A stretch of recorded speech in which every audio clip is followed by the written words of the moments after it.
মেলা চাপে পড়ে তখন গরম হয়ে গেল।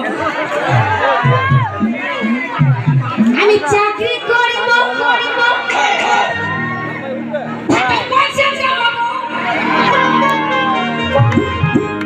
এখন তো সামনে বলছি তুমি যদি গিন্নি কলকাতায় যাও তাহলে তোমাকে আমি পাবো না। কি করে পাবো?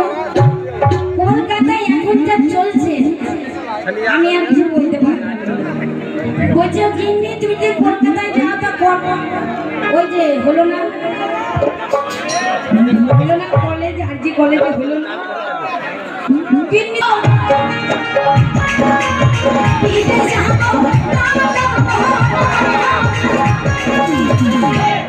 সমিতি আমি